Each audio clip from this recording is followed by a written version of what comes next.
Hey guys! So if you are interested in starting a home practice, it would be nice to start working on foundational poses. And I think as a teacher and as a practitioner, one of the first things that I would like you to learn, and if I were just starting, I would really help myself if I learned, is the sun salutations. There are two sun salutations. There is Surya Namaskar A and Surya Namaskar B. And today I want to teach you how you can start working on building the length and strength that Surya Namaskar A can offer you. So let's start with the Surya Namaskar A. I will show you how it goes, and then I will show you modifications that you can do while you're still working on building and growing your practice. If you do this 3-5 times a day, then you can really start working on building strength and length in your body. Just remember that in any practice, the breath is the most important aspect of the practice. So it doesn't really matter what shape you are in. The most important thing is that you are working on your vinyasa. Vinyasa means movement in connection with your breath. So anytime the body goes up, we inhale. Anytime the body goes down, we exhale. Try to really slow down your Surya Namaskars so that you can also take longer, deeper breaths. And this will help you really relax, open, and strengthen and lengthen not just your body, but your mind as well. So think of this as a moving meditation, and if you are ready, I will show you how it works. Okay? So let's start with showing you how Surya Namaskar A works. So coming to the top of your mat with your big toes together and the heels slightly apart.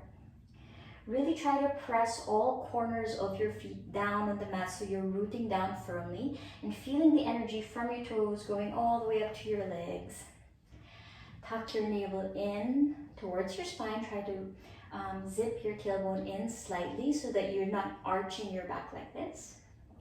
Pressing on the toes, relax the shoulders. Slight engagement in the belly. Try to stand tall with your chin parallel to the floor and the shoulders dropping down. Now, some people like to have their palms facing forward. And that's all right by me, but I think that it's just more natural and more relaxed to just have your hands dropping down to the side of your body. Breathe in deeply through your nose. And then on your next inhale, slowly sweep your arms forward, moving all the way up, bringing your palms together. And if you can gaze at your thumbs, gaze at your thumbs.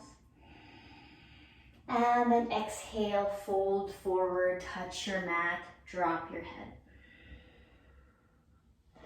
Lift your chest halfway, inhale, reaching the crown of the head forward. And then exhale, step your feet all the way to the back. And then right away, soften your elbows close to your body.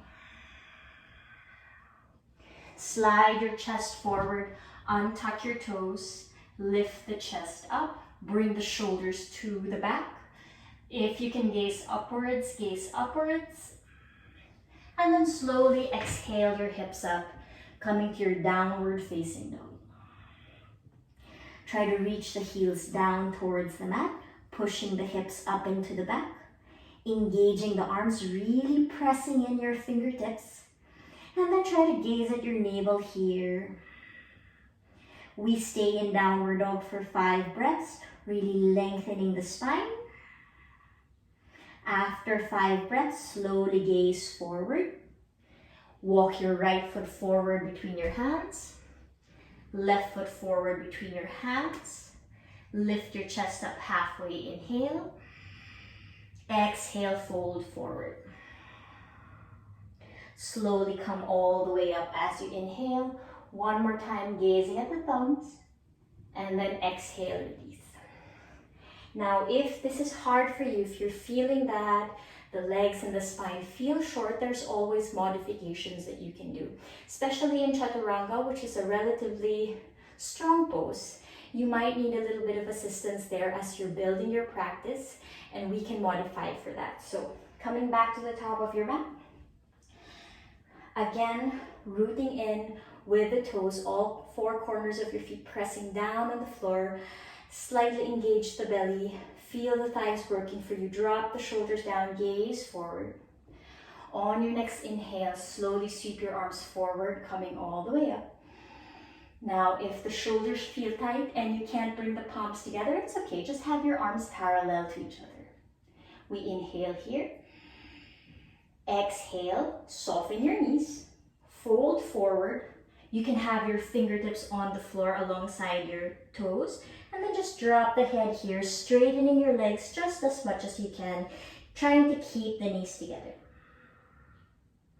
Lift your chest up halfway. Inhale, really lengthening the spine from here. And then exhale, plant your palms down. Same thing, step your right foot to the back, left leg to the back. Now we come to the tricky part, chaturanga. So a lot of people, when they're learning chaturanga, they bend their elbows and then they land their thighs and their chest and your chin down on the mat. Now what happens here is that we're not teaching our body to really strengthen the arms and engage the core muscles.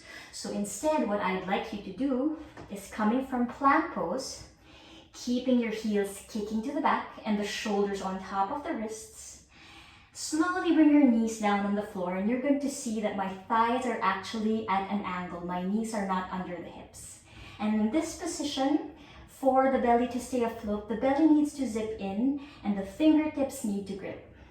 Now, keeping your gaze forward, slowly bend your elbows so that the upper arms slightly graze the side of your ribs. So from this position, keeping my toes tucked, gaze forward, inhaling here. And then you can slowly bend your elbows as close to your body as you can, coming halfway, bring the chin slightly forward. And this is a better practice because you're teaching your arms to strengthen and the belly to engage. And then inhale, lift your chest up.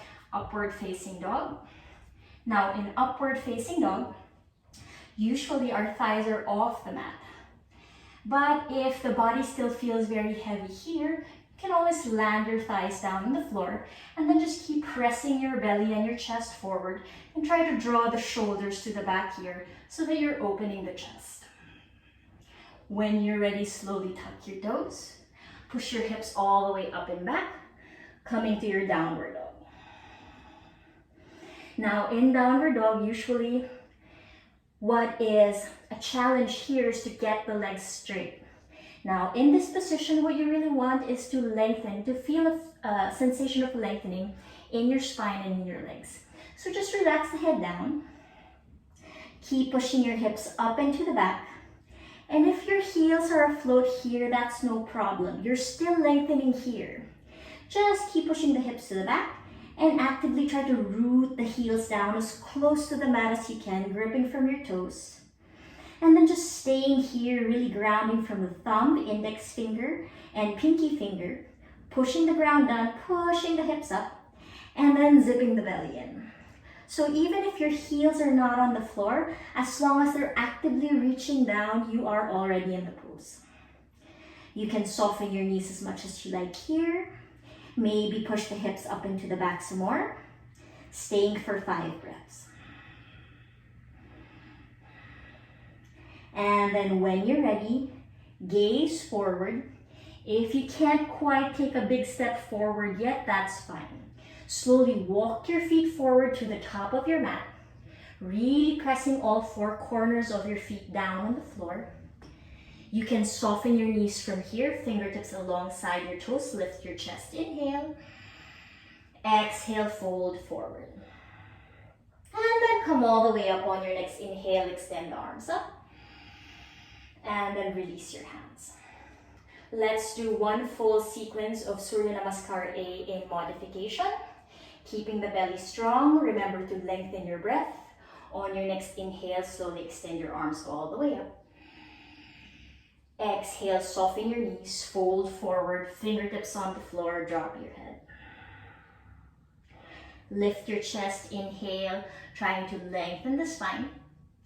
Exhale, plant your palms down, step your feet back, and then slowly land your knees down on the floor, bending your elbows to the back halfway, grazing the elbows against the ribs. Push your chest forward, land your thighs on the mat, pressing the chest forward, try to draw the shoulders to the back. Inhale here. And then exhale, tuck your toes. Push your hips towards your heels. Slowly lift your knees off the mat, coming to your downward facing dog.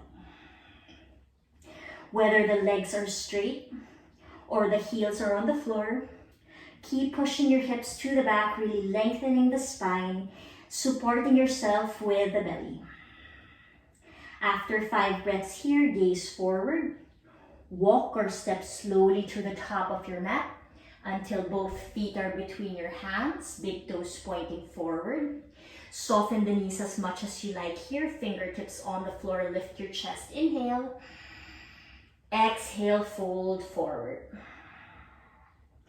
Pressing from the toes, slowly come all the way up, extending the arms here. Inhale. Exhale, release your hands. Now, if you want to do this practice, modifying as much as you like, and then building your strength and openness from here, you can do that until hopefully we can come to a Surya Namaskar that's a little bit more open and strong. So let's try a full Surya Namaskar one last time. On your next inhale, slowly swing your arms forward, coming all the way up, palms together here. Exhale, fold forward, touch your mat, drop your head. Lift your chest halfway, inhale. Exhale, step both feet to the back. Right away, soften your elbows halfway, chaturanga. Slide your chest forward, untucking your toes, lifting the heart, inhale. Exhale, slowly the hips up, downward facing dog. Staying in your downward dog for 5 breaths. The belly is in, gaze at the navel. When you're done with 5 full cycles of breath, gaze forward. Inhale, walk or step the feet forward to the top of your mat, lifting your chest. Exhale, fold forward. Slowly come up, inhale, extending the arms, gazing at the thumbs. Exhale, release your hands. So when you're practicing your Surya Namaskar A, this is a good way to build length and strength in the whole body. Everything that you need to observe in your body is really relying on the quality of your breath. So try to really lengthen your breathing.